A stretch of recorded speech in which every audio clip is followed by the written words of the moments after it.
সম্মানিত উপস্থিতি, আজকে আমার জুমার খুতবার সংক্ষিপ্ত বিষয়বস্তু হচ্ছে আল্লাহ তাআলার পক্ষ থেকে রহমত পাওয়ার মাধ্যম সমূহ। কি কারণে বা কি কাজ করলে আল্লাহ তাআলা বান্দার প্রতি রহম করেন, দয়া করেন, আমরা সেই সংক্রান্ত আলোচনা করব। এখানে শুরুতেই একটা বিষয় বুঝে নেওয়ার মতো, সেটা হচ্ছে যে মহান আল্লাহ তাআলা বলছেন, আউযু বিল্লাহি মিনাশ শাইতানির রাজিম, ওয়ামা খালাকতুল জিন্না ওয়াল ইনসা ইল্লা লিয়াবুদুন। আমরা মানুষ এবং জিনকে সৃষ্টি করেছি শুধুমাত্র আমার ইবাদতের জন্য।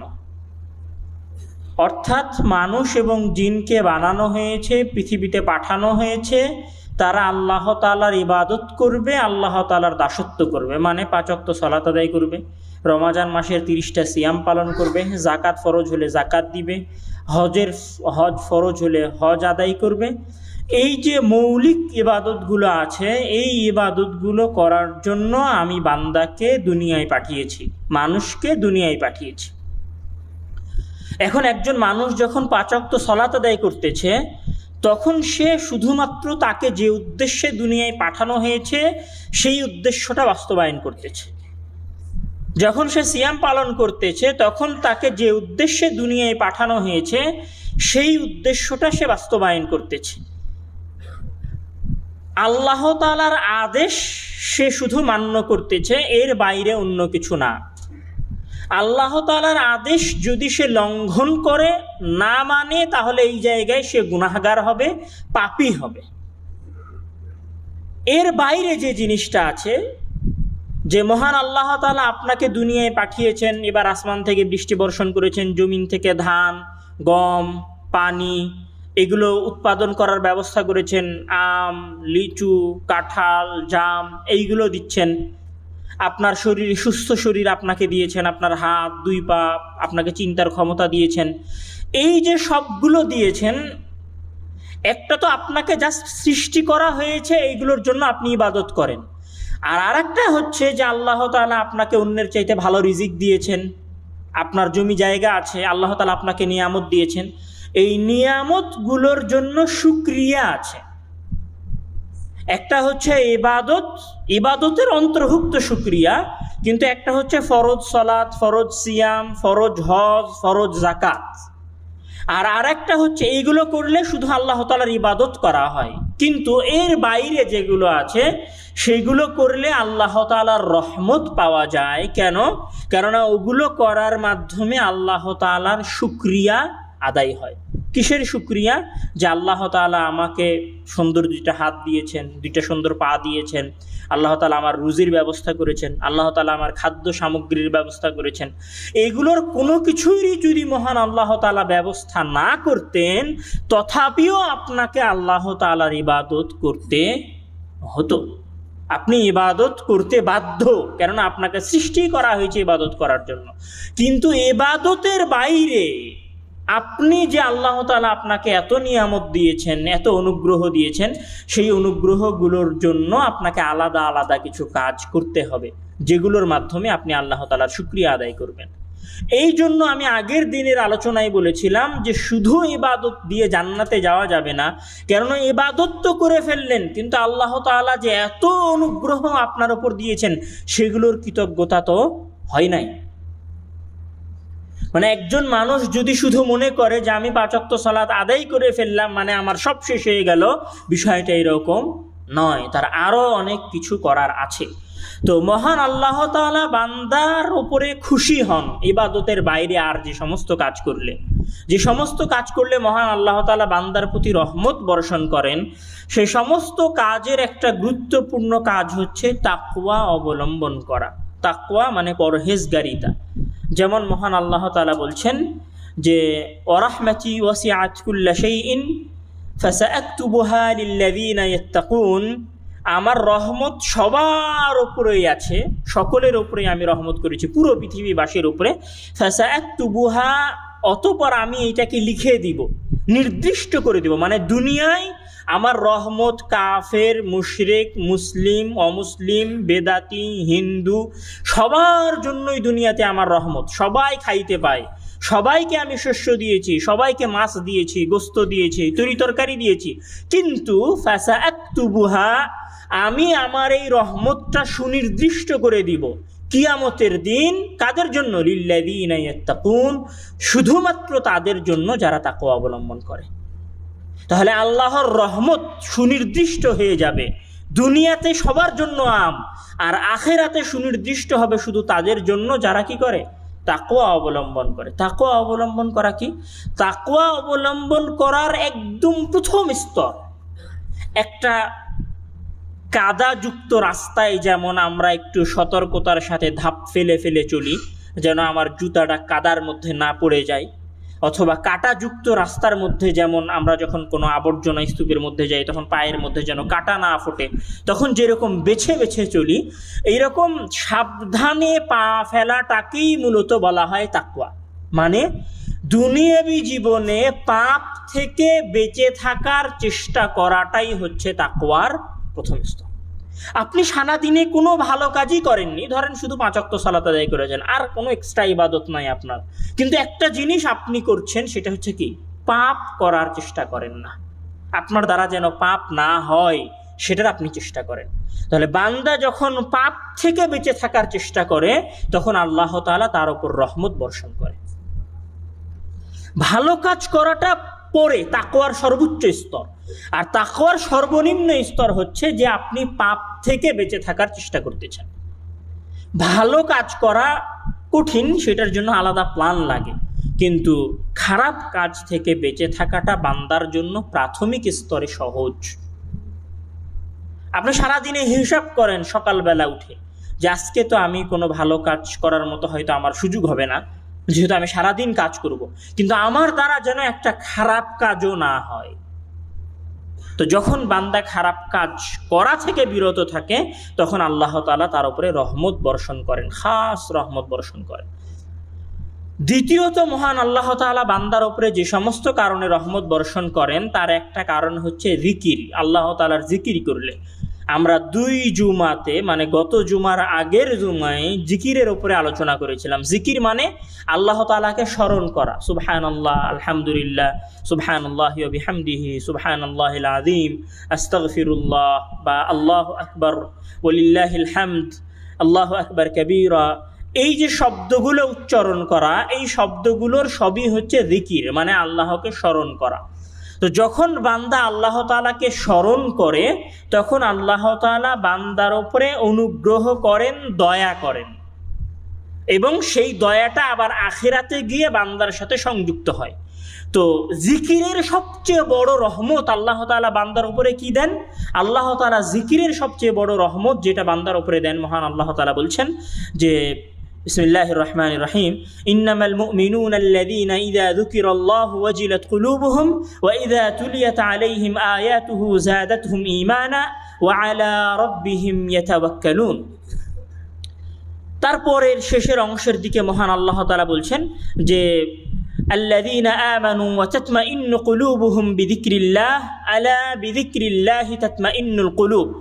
আল্লাযীনা আমানু, নিশ্চয় যারা ঈমান এনেছে, তাতমাইন্নু কুলুবুহুম বিযিকরিল্লাহ, আল্লাহর জিকির করার মাধ্যমে তাদের আত্মা প্রশান্তি পায়। আলা, নিশ্চয়, অবশ্যই, তোমরা শোনো মনোযোগ দিয়ে, বিযিকরিল্লাহি তাতমাইন্নুল কুলুব, আল্লাহ তাআলার জিকির করার মাধ্যমে হৃদয় প্রশান্তি লাভ করে। এখানে আপনাকে আগে একটা জিনিস বুঝতে হবে যে একটা মানুষ যখন ঈমান আনে, মানে যখন সে মনে করে নিজেকে যে আমি মুসলিম, যখন তার হৃদয়ের মধ্যে আল্লাহ তাআলার প্রতি বিশ্বাস প্রবেশ করে, তখন একটা হচ্ছে কাফেরের হৃদয় আর একটা হচ্ছে মুমিনের হৃদয়। কাফেরের হৃদয় থেকে যখন একজন মানুষ মুমিনের হৃদয়ে পরিবর্তিত হয়ে যায় তখন শরীরের খাবারের মতো হৃদয়েরও খাবার আছে। তো হৃদয় যখন ঈমান আনে, অন্তর যখন ঈমান আনে, তখন অন্তরের খাবার হচ্ছে আল্লাহ তাআলার জিকির। একটা কাফের মানুষ, অমুসলিম মানুষ, সে মজা পায় কিসে? সে টাকা ইনকামে মজা পায়। সে আনন্দ উৎফুল্ল লাভ করে কিসে? প্রবৃত্তির অনুসরণ করার মাধ্যমে। সে দুনিয়ায় আনন্দ লাভ করে কি, নারী নিয়ে যখন সে ব্যস্ত থাকে তখন সে আনন্দ লাভ করে। কিন্তু একজন মুমিন যে ঈমান এনেছে, সে যদি ঈমান আনার পরে পাপ কাজ করতে থাকে, নারীতে ব্যস্ত হয়ে যায়, মদ জুয়া খারাপ কাজে ব্যস্ত হয়ে যায়, তখন তার হৃদয়টা মারা যেতে থাকে এবং তার অন্তরের অস্বস্তি বেশি হতে থাকে। তো মুমিনের হৃদয়ের খাবার হচ্ছে জিকির। তো যখন এখানে ইবনুল কাইয়িম রাহিমাহুল্লাহ আরো স্পষ্ট করে বলেছেন, উনি বলছেন যে আয-যিকরু লিল কলবি মাসালুল মা'i লিস-সামাক ফাকাইফা হালুস সামাকি ইযা ফারাকাল মা। ইবনুল কাইয়িম রাহিমাহুল্লাহ বলছেন, জিকির হৃদয়ের জন্য মাছের পানির ন্যায়। মানে মাছ যেমন পানির বাইরে নিয়ে গেলে ছটপট ছটপট করতে থাকে, হৃদয়কে যখন আল্লাহ তাআলার জিকির বিহীন করা হয় তখন হৃদয় এরকম ছটপট ছটপট করতে থাকে, শান্তি পাওয়া যায় না, অশান্তি, কেন জানি শান্তি পাচ্ছি না, কেন জানি দুশ্চিন্তা কাজ করছে।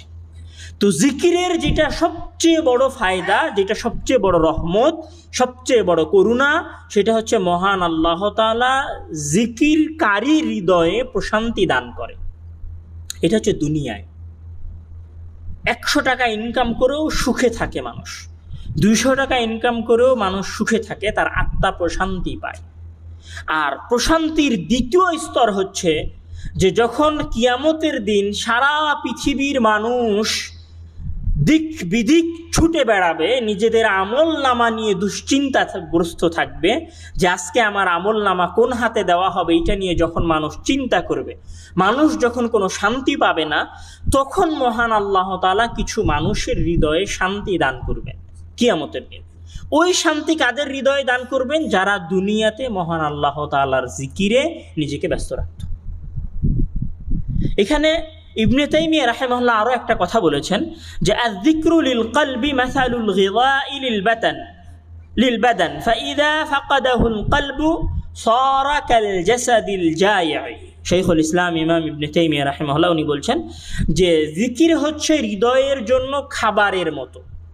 যখন মানুষের শরীরে খাবার দেওয়া হয় না, তখন মানুষের শরীর যেমন ধীরে ধীরে নেতিয়ে পড়তে থাকে, ঝিমিয়ে যেতে থাকে, ওই রকমভাবে একজন মুমিন যখন জিকির, আল্লাহ তাআলাকে স্মরণ করা, দিন রাত 24 ঘন্টা আল্লাহ তাআলাকে স্মরণ করার কিন্তু কোনো সময় নাই, যে কোনো সময় আল্লাহ তাআলাকে স্মরণ করা যায়, যে কোনো মুহূর্তে স্মরণ করা যায়। হাজার কাজের মধ্যে ব্যস্ত থাকলেও আল্লাহ তাআলাকে স্মরণ করা যায়, আপনি যতই ব্যস্ত থাকেন না কেন, আল্লাহু আকবার, সুবহানাল্লাহ, আস্তাগফিরুল্লাহ, এটা সব সময় বলা যায়। তো বান্দা যখন জিকির করে না তখন নেতিয়ে পড়তে থাকে মানুষের হৃদয়, আর প্রশান্তি থেকে মানুষ দূরে সরে যেতে থাকে। তাহলে দ্বিতীয় কারণ, আমরা যদি আল্লাহ তাআলার কাছে রহমত এবং অনুগ্রহ চাই দুনিয়া এবং আখিরাতে, তাহলে আমাদেরকে যে জিনিসটা করতে হবে সেটা হচ্ছে আল্লাহ তাআলার জিকির করতে হবে। আল্লাহ তাআলা তৃতীয় যে কারণে বান্দার প্রতি অনুগ্রহ করেন, সেই কারণের একটা কারণ হচ্ছে আরেকজন মানুষের প্রতি দয়া করা, আরেকজন মানুষের প্রতি অনুগ্রহ করা। এটা আব্দুল্লাহ ইবনে আমর রাদিয়াল্লাহু তাআলা আনহুর হাদিস, যেটাকে তিরমিজিতে এসেছে এবং ইমাম আলবানী রাহিমাহুল্লাহ হাদিসকে সহিহ বলেছেন। রাসূল সাল্লাল্লাহু আলাইহি ওয়াসাল্লাম বলছেন, আর-রাহিমুনা ইয়ারহামুহুমুল্লাহ ইরহামু মান ফিল আরদি ইয়ারহামুকুম মান ফিস সামা। আর-রাহিমুন, নিশ্চয় যারা মানুষের প্রতি দয়া করে, ইয়ারহামুহুমুর রহমান, রহমান তাদের প্রতি দয়া করে। ইরহামু মান ফিল আরদি, জমিনে যারা তোমাদের সামনে আছে তাদের প্রতি তোমরা দয়া করো। ইয়ারহামুকুম মান ফিস সামা, যারা আসমানে আছে তারা তোমাদের প্রতি রহম করবে, তোমাদের প্রতি দয়া করবে।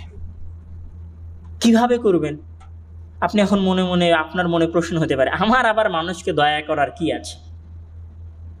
আমি আমার অভিজ্ঞতা থেকে বলছি, আমরা যারা প্রবাসী, একসাথে একটা বাংলাদেশির এক জায়গায় দোকান আছে, আর একটা বাংলাদেশি যখন ওইখানে দোকান দেওয়ার জন্য এসেছে, তখন যার দোকান আগে থেকে ছিল সে কত রকম উপায় যে বের করে যে নতুন যে লোকটা দোকান দিচ্ছে তার দোকানটা বন্ধ করার জন্য।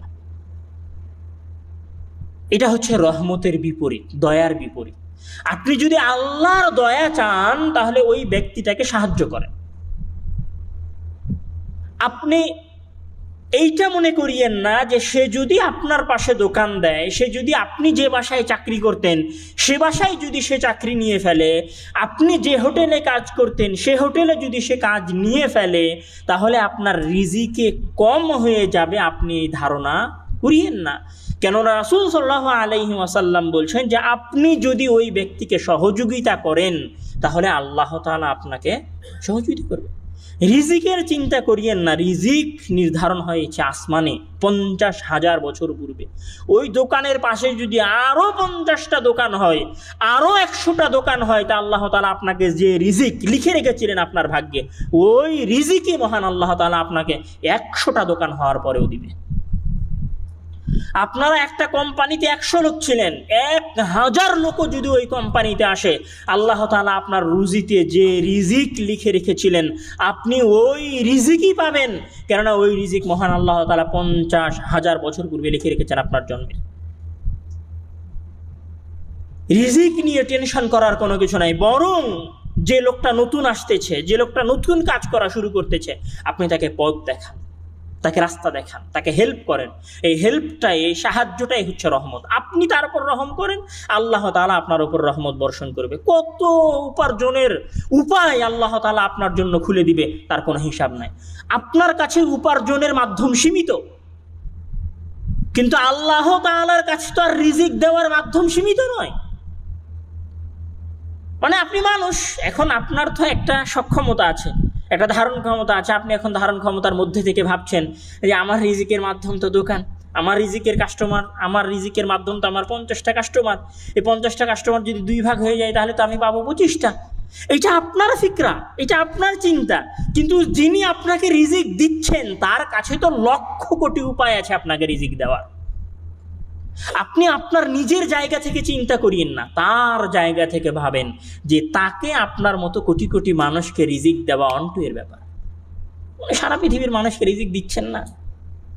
700 কোটি মানুষ আছে এই পৃথিবীতে, লক্ষ লক্ষ প্রাণী আছে এই পৃথিবীতে, উনি তাদের সবাইকে রিজিক দেন নাই?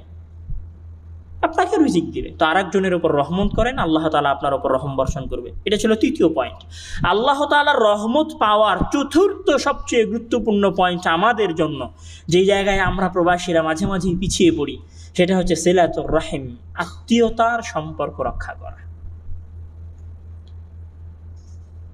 ভয়ঙ্কর বিষয়। আত্মীয়তার সম্পর্ক রক্ষা করা মানে বাবা মায়ের সাথে, খালু মামা ভাই বোনের সাথে সুসম্পর্ক বজায় রাখা। যে জায়গাতে আমরা ম্যাক্সিমাম 90% মানুষ ফেইল করে, যে জায়গায় ব্যর্থ হয়ে যায়, অনেক ভালো মানুষ কিন্তু বাবা মায়ের সাথে সম্পর্ক বজায় রাখতে পারে নাই। সব সম্পর্ক শ্বশুর বাড়ির সাথে, বাপ মায়ের সাথে কোনো সম্পর্ক নাই।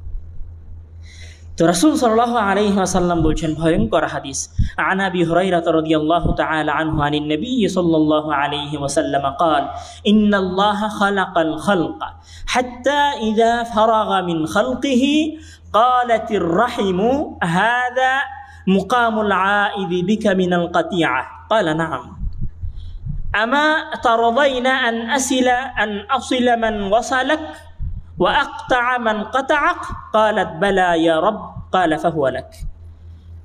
এটা বুখারী মুসলিমের হাদিস, মানে হাদিসের বিষয়ে কোনো সন্দেহ নাই।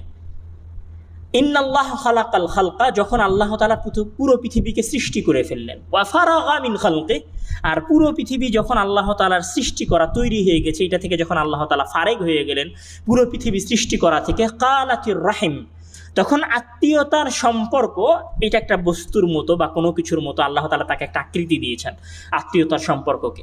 কালাতির রাহিম, তখন আত্মীয়তার সম্পর্ক আল্লাহ তাআলাকে উদ্দেশ্য করে বলছে যে হাদা মুকামুল আইদি বিকা মিনাল কাতিয়াহ, আমি আপনার কাছে আত্মীয়তার সম্পর্ক ছিন্ন করা থেকে আশ্রয় চাচ্ছি, মানে মানুষ যেন আত্মীয়তার সম্পর্ক ছিন্ন না করে। তখন আল্লাহ তাআলা বলছেন না মা আমা তারদাইন, হে আত্মীয়তার সম্পর্ক, আত্মীয়তার সম্পর্ক একটা জিনিসের মতো। আল্লাহ তাআলা তাকে বলছেন হে আত্মীয়তার সম্পর্ক, আমা তারদাইনা, তুমি কি সন্তুষ্ট হবা না, আন আসিলা মান ওয়াসালাক, যে আত্মীয়তার সম্পর্ক বজায় রাখবে আমি তার সাথে, আমি আল্লাহ তার সাথে সম্পর্ক বজায় রাখবো। ওয়া আকতা, আর আমি সম্পর্ক ছিন্ন করে দিব, মানে আমার সাথে ওই ব্যক্তির কোনো সম্পর্ক থাকবে না। মান কাতাকি, যে আত্মীয়তার সম্পর্ক ছিন্ন করে দিবে। আত্মীয়তার সম্পর্ক ছিন্ন করে দিলে কার সাথে সম্পর্ক ছিন্ন করা হয়? আল্লাহ তাআলার সাথে সম্পর্ক ছিন্ন করা হয়। আপনার বাবা যদি খারাপ হতে হতে হতে হতে কাফের মুশরিক হয়ে যায়, তাও আপনার বাবার সাথে আপনাকে আত্মীয়তার সম্পর্ক বজায় রাখতে হবে। ইবাদত আলাদা জিনিস, আত্মীয়তার সম্পর্ক আলাদা জিনিস। আপনি ইবাদত গুজার, তাকওয়া, পরহেজগার, মুত্তাকি হতে পারেন, কিন্তু এর মানে এটা নয় যে আপনি আসলে আত্মীয়তার সম্পর্ক আপনি বজায় রাখছেন। আল্লাহ তাআলা আপনার সাথে সম্পর্ক ছিন্ন করে দিবে যদি আপনি আত্মীয়তার সম্পর্ক ছিন্ন করে দেন। দেখেন, হিসাব লাগান, আমাদের 100 জন মানুষের 99 জন মানুষের সম্পর্ক হচ্ছে শ্বশুর বাড়ির সাথে, বাপ মায়ের সাথে কোনো সম্পর্ক নাই, ভাই ফুফু সব হচ্ছে ক্রিমিনাল। প্রবাসীদের ভাষায় সব হচ্ছে ক্রিমিনাল, সব নাকি সম্পর্ক ছিন্ন করার চেষ্টার মধ্যে লিপ্ত থাকে। এটা আপনাদের ভাষা। রাসূল সাল্লাল্লাহু আলাইহি ওয়াসাল্লাম বলছেন, আয়েশা রাদিয়াল্লাহু তাআলা আনহার হাদিসটা মুসলিমে এসেছে যে আন আয়েশা ক্বালাত ক্বালা রাসূলুল্লাহ সাল্লাল্লাহু আলাইহি ওয়াসাল্লাম আর-রাহিমু মুআল্লাকাতুন বিল আরশ। রাহিম, আত্মীয়তার সম্পর্কটা আরশের সাথে ঝুলে আছে। মুআল্লাকা মুসলিমের হাদিস, কিন্তু মানে হাদিসে কোনো সন্দেহ নাই, আত্মীয়তার সম্পর্কটা আরশের সাথে ঝুলে আছে। মুআল্লাকাতুন বিল আরশ, আল্লাহই ভালো জানে কিভাবে ঝুলে আছে। মুআল্লাকাতুন বিল আরশ তাকুলু, সেইখানে ঝুলে থেকে থেকে বলছে আত্মীয়তার সম্পর্ক। মান ওয়াসালানি ওয়াসালাহুল্লাহ, যে আত্মীয়তার সম্পর্ক বজায় রাখে আল্লাহ তাআলা তার সাথে সম্পর্ক বজায় রাখে। ওয়ামান কাতানি, যে তার বাপ মায়ের সাথে সম্পর্ক ছিন্ন করে, যে তার ফুফু ভাই খালার সাথে সম্পর্ক ছিন্ন করে, কাতাহুল্লাহ, আল্লাহ তাআলা তার সাথে সম্পর্ক ছিন্ন করে দেয়। আস্তাগফিরুল্লাহ ওয়া আতুবু ইলাইহি। মহান আল্লাহ তাআলা বলছেন, ফাহাল আসাইতুম ইন তাওয়াল্লাইতুম আন তুফসিদু ফিল আরদি ওয়া তুকাত্তিউ আরহামাকুম উলাইকা আল্লাযীনা লা'আনাহুমুল্লাহ ফাআসাম্মাহুম ওয়া আ'মা আবসারহুম। সূরা মুহাম্মাদের 22 আর 23 নম্বর আয়াত। মহান আল্লাহ তাআলা বলছেন যে তোমরা উল্টো পথে ফিরে গিয়ে জমিনে ফিতনা ফাসাদ সৃষ্টি করতে চাও। ওয়া তুকাত্তিউ আরহামাকুম, এবং তোমরা তোমাদের আত্মীয়তার সম্পর্ককে ছিন্ন করো, তাহলে জেনে রাখো উলাইকা আল্লাযীনা লা'আনাহুমুল্লাহ, যারা আত্মীয়তার সম্পর্ক ছিন্ন করেছে, লা'আনাহুমুল্লাহ, আল্লাহ তাআলা তাদের উপর লানত বর্ষণ করেছেন। ফাআসাম্মাহুম, তাদেরকে বোবা করে দিয়েছেন। ওয়া আমা আবসারহুম, এবং তাদের দৃষ্টিশক্তিকে মহান আল্লাহ তাআলা ছিনিয়ে নিয়েছেন। ভয়ঙ্কর কথা। যদি রিজিকে বরকত চান, আল্লাহ তাআলার সাথে সম্পর্ক চান, তাহলে আত্মীয়তার সম্পর্ক জোড়া লাগাতে হবে। আজকেই কল দিয়ে বাপের কাছে ক্ষমা চাইতে হবে, আজকেই কল দিয়ে মায়ের কাছে ক্ষমা চাইতে হবে, আজকেই কল দিয়ে ভাইয়ের কাছে ক্ষমা চাইতে হবে, আজকেই কল দিয়ে আপনার যে বোন আছে সেই বোনের কাছে ক্ষমা চাইতে হবে। আপনি তাকে কিছু দেন আর না দেন সেটা পরের কথা, কিন্তু তার সাথে সম্পর্ক আপনাকে বজায় রাখতেই হবে। যদি তার সাথে সম্পর্ক ছিন্ন হয়ে যায়, তাহলে আল্লাহ তাআলার সাথে সম্পর্ক ছিন্ন হয়ে যাবে। দ্বিতীয় যেই কথা, পঞ্চম যে পয়েন্টের কারণে মহান আল্লাহ তাআলা বান্দাদের উপরে অনুগ্রহ করে, সেই পঞ্চম পয়েন্ট হচ্ছে অন্যের প্রতি দয়া, দুর্বল ব্যক্তিদের প্রতি দয়া করা। বুখারী মুসলিমের হাদিস, রাসূল সাল্লাল্লাহু আলাইহি ওয়াসাল্লাম বলছেন, হাল তুনসারুনা ওয়া তুরযাকুনা ইল্লা বিদুআফাইকুম, তোমরা কি মনে করো, মানে হে বিলিয়নারেরা, যারা কোটিপতি হচ্ছ, তোমরা কি মনে করো যে তোমরা তোমাদের টাকার জন্য কোটিপতি হচ্ছ, তোমাদের বিজনেস মাইন্ডের জন্য কোটিপতি হচ্ছ? না, তোমাদের আন্ডারে হাজার হাজার নিরীহ বাঙালিরা চাকরি করে, তাই আমি তোমাদের রুজিতে বরকত দিয়েছি। তাহলে কেউ যদি রুজিতে বরকত চায়, বিদুআফা, তাহলে সমাজের দুর্বলদেরকে সহযোগিতা করতে হবে। কেননা রিজিক আসে সমাজের দুর্বল শ্রেণীর মাধ্যমে।